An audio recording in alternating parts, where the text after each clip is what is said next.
Yan, pakainin na natin si Levi.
Di na pala yawit, kailangan ko na tapalengke.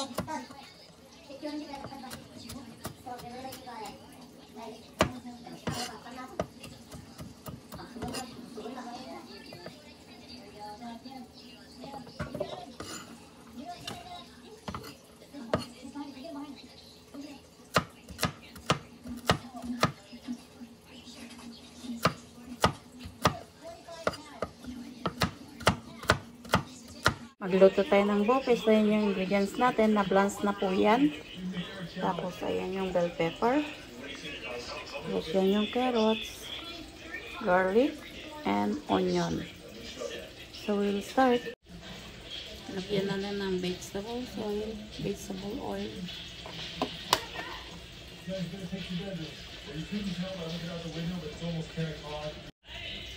Tapos, lagay natin yung bawang. Hindi pa siya mainit.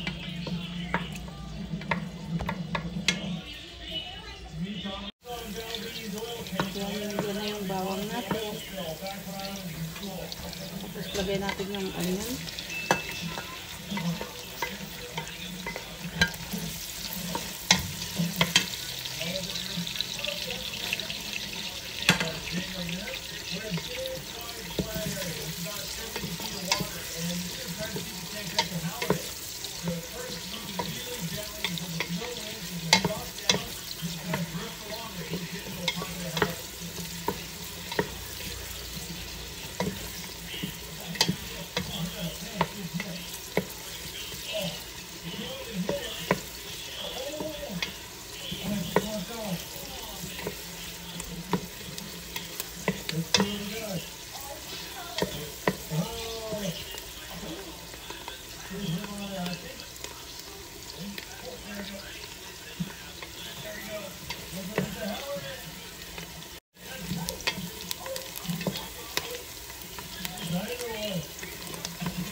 Lagyan natin ng igisa natin yung ano, aswete at natto powder.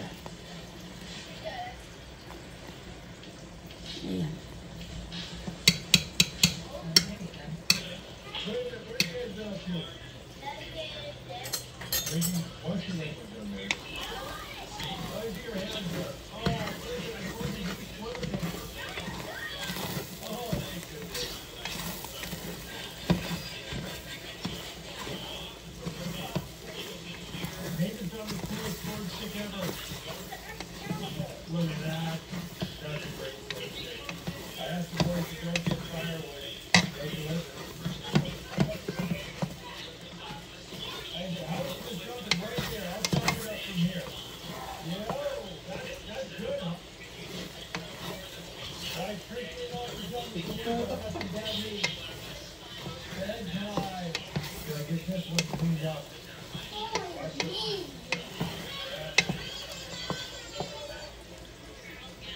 Tapos lagyan natin ng tubig.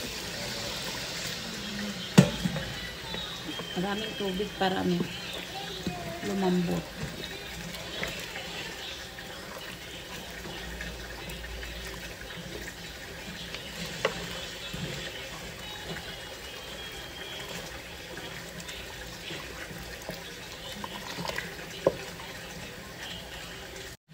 Dagdagan natin. Ayan.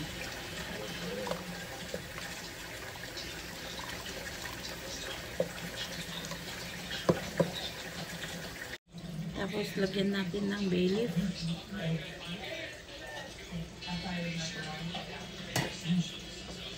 And then takpan natin at lutuin. Naramid ni Clifford. Luto kami palamin dinner.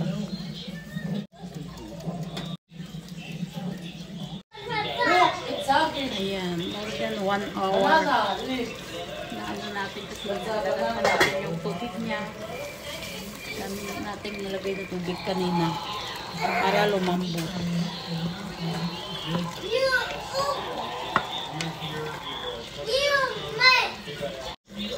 Ilagay na natin yung bell pepper niya.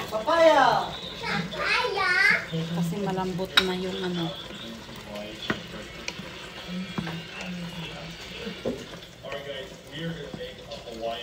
Tapos yung carrots.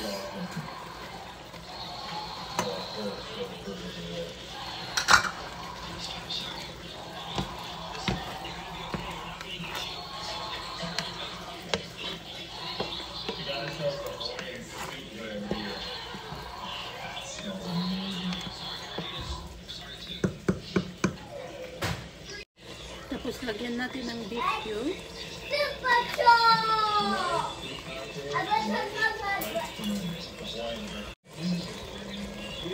Dahil malaki yung madami tayong ginawa, lagyan natin ng 2.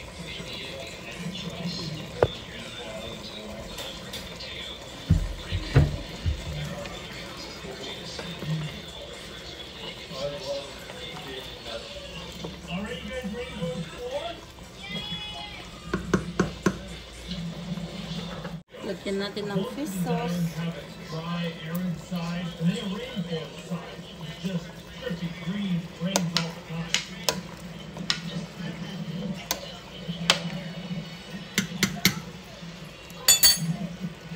Tapos lagyan natin ng asin. Depende sa inyo. Dagdagan niyo yung asin.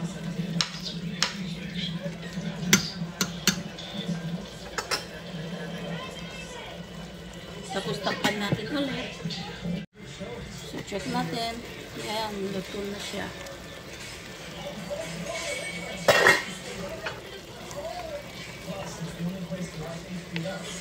Ayan, luto na yung bupis natin.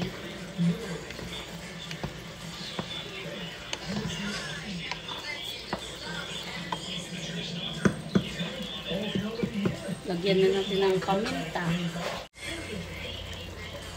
Lagyan na natin ng madaming paminta.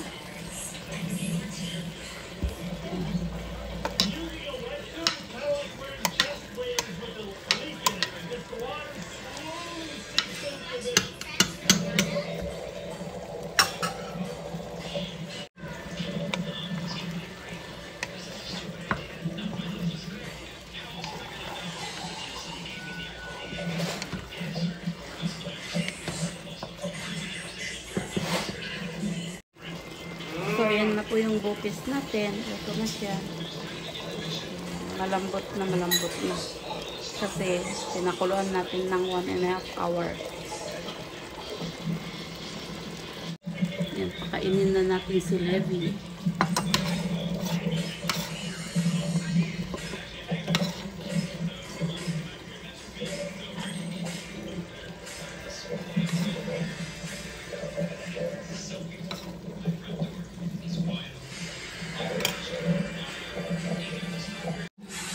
Ayan na yung bupis natin.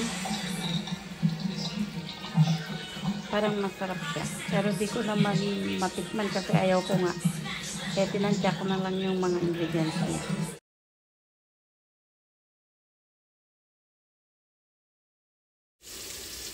Hello, hello, hello. Ayan, magluluto tayo ng, hindi ko alam yung Tagalog nito, pero ang tawag sa amin is bukto. Bukto, yung malaliit na isda na yan. Ang mga ingredients natin is, pwede rin prito ito, pero ayoko yung prito. Kaya ganito na lang gawin natin. So, yun yung ingredients natin. Ginger at saka onion. Ginigisa na natin.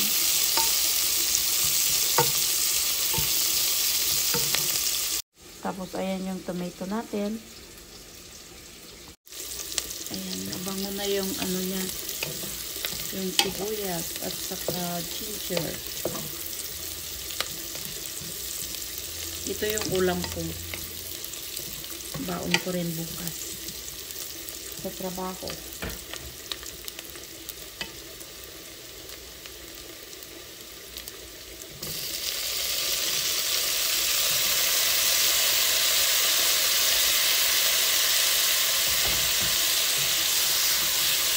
Mas gusto ko ito kaysa yung sa karne.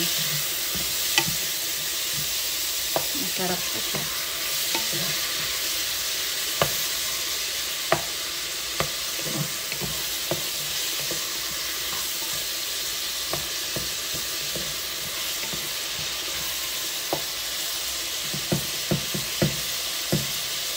So, medyo lutuin lang natin yung kamatis natin at saka kasi maliliit yung isda natin, di ba? So, madali lang yung maluto. Kaya lutuin muna natin yung mga ingredients niya. Ayan. Medyo luto na or medyo sunog na.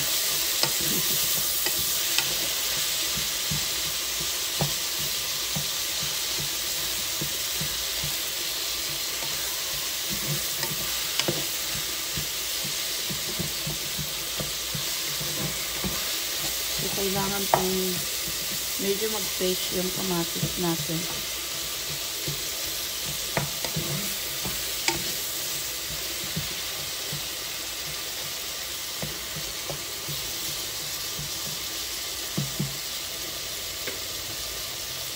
Yan natin ng ilang patak na tubig. Para maluto siya. Para hindi siya masunog. Tapos, lagyan na rin natin ng, ayan, ng vinegar.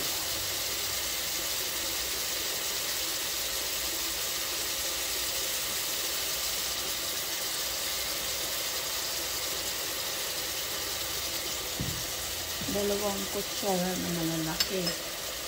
Kasi may dalawang kamatis na yan. Tapos, haluin.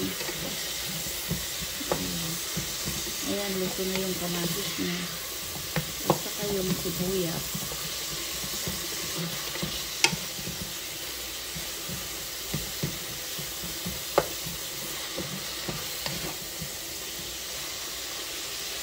Tapos lagyan na natin ng patis.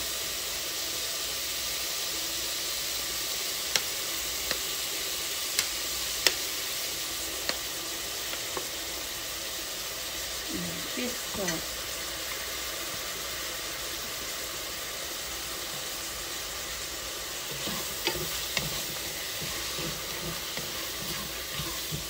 Ayan, pwede na. Pwede na natin, luto na yung mga ano niya, rekado niya. So, pwede na natin ilagay yung maliliit nating isda.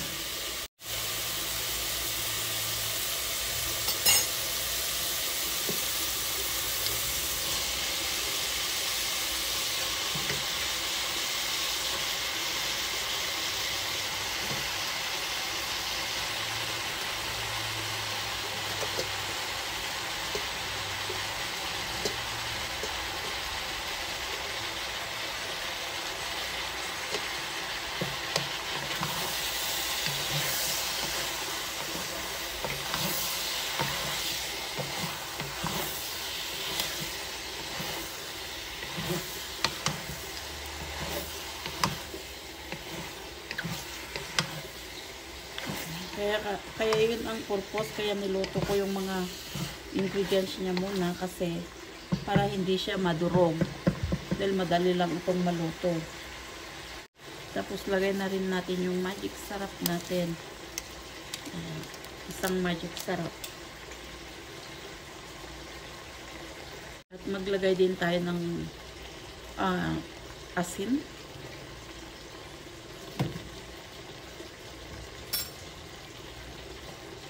Haluin natin. Ngayon hindi pa siya, no? Haluin na natin.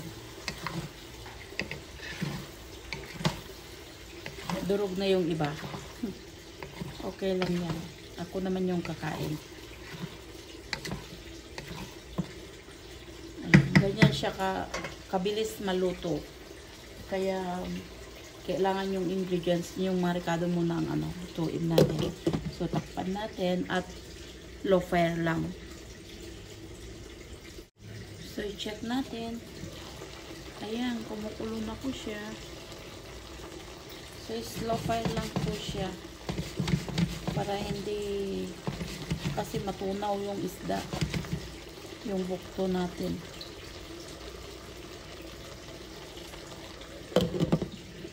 Ngayon, labas muna tayo, kuha tayo ng ampalaya dahil magpakbet din tayo ngayon. Tingnan natin. Ayan, wala na. Durog na lahat.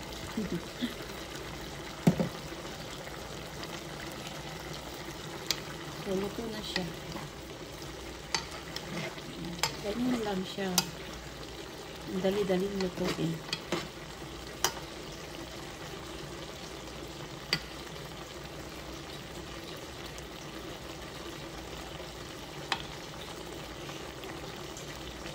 Kulang yung asin niya. Dagdagan natin. Lagay na natin yung konting spring onion natin.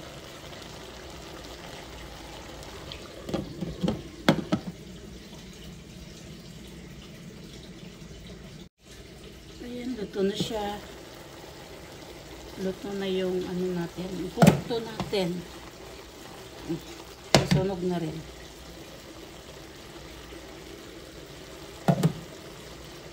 Patayin natin. Ayan na yung natin. Yung bukto natin. So, ayan na po yung bukto natin.